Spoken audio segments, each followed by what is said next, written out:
শুভ সকাল। কেমন আছেন সবাই? আশা করি সবাই ভালো আছেন। একটা নতুন ব্লগে আপনাদেরকে জানাই অনেক অনেক স্বাগত। কয়েকদিন যাবত তো টানা বৃষ্টি, 2-3 দিন যাবত তো টানা বৃষ্টি। আজকে ওয়েদারটা একটু ভালো, হালকা একটু রোদ উঠছে। তো জানালা টানালাগুলো আগে খুললাম, ঘরে একটু আলো বাতাস আসুক। বৃষ্টির জন্য তো জানালা টানালা সব বন্ধ করে রাখছি। ওরকমভাবে মানে খুলি না বললেই চলে। ঘরে জল আসছিল, এই পাশে জানালাটা খোলা ছিল, পরে ঘরে জল আসছিল, পরে এর জন্য এই পাশে জানালাগুলো বন্ধই রাখছি।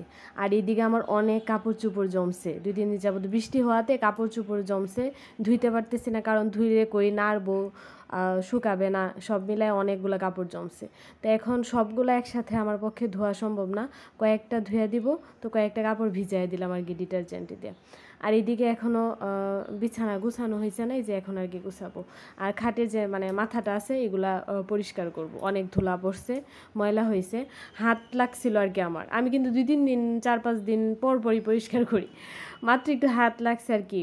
পরে দেখি যে অনেক ধুলা, তো পরে আর কি একটু গ্লাস ক্লিনার দিয়া একটু ক্লিন করলাম। তো বিছানাটা গুছানোর পরে ক্লিন করার পরে এখন কাপড়গুলো ধুয়ে দিছি, ধুয়ে এই যে হচ্ছে বারান্দায় নাড়তেছি। আর এই ভিডিওটি এই পর্যন্তই। আপনারা সবাই ভালো থাকবেন, সুস্থ থাকবেন। Tata, bye bye.